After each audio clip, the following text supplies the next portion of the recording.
Баршаңызға сәлем. Бүгін сіздермен сүзбелі бәліштің рецептімен бөлісемін. Видеоны соңына дейін тамашалап, менімен бірге дайындаңыздар. Ол үшін бізге ұн, жұмыртқа, қант, жұмсақ сары май және қопсытқыш қажет. Алдымен ыдысқа жұмыртқаны саламыз.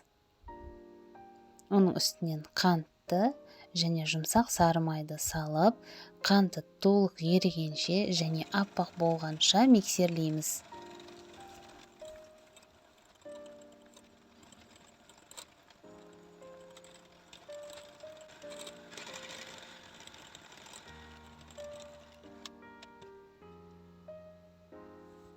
Миксерлеп болғаннан соң жан-жағын осылай жинақтап, шетке алып қоямыз.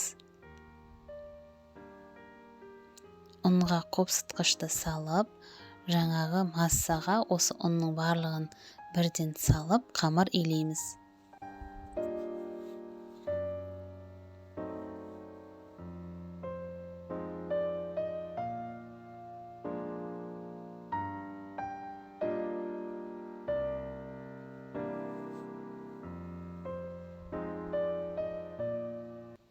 Қамыр дайын болғаннан кейін пакетке салып, бөлме температурасына 10-15 минутқа қойып қоямыз.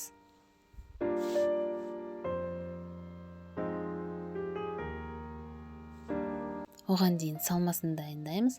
Сүзбе, қант, жұмыртқа және ұнтақ жармасы қажет. Сүзбеге жұмыртқаны саламыз.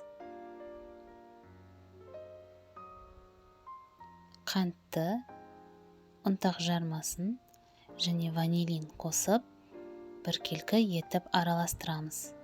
Алдымен осылай силиконды күрекшемен немесе қасықпен араластырып аламыз да, сосын жақсылап түйіршіктері кеткенше, біркелкі болғанша осылай блендердің көмегімен езіп аламыз. Форманы майлап, пергамент қағазын төсеп, қамырды жайып шығамыз. Шанышқымен тесіп шығамыз. Және жаңағы сүзбелі начинкамызды құйып, барлық жағына бірдей етіп, жайып шығамыз да бетін тегістейміз.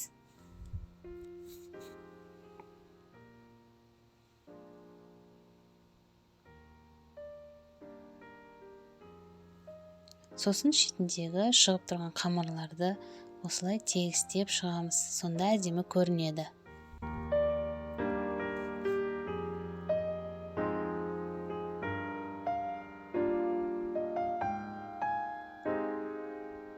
Енді сәндеуге кірісеміз.